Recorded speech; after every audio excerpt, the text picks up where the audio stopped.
Sinumpa mo ang iyong sarili. Sarap na sarap sila sa kasalanan mo.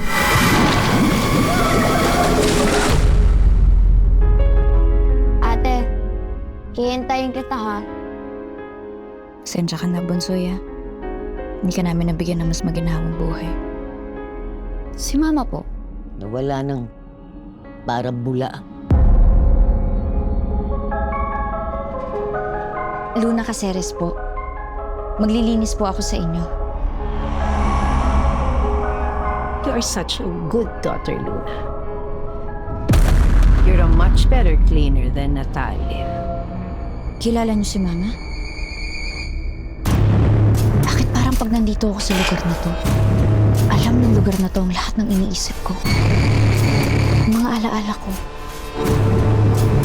Kukunin nila ang buong diwa mo. Sino namang sila?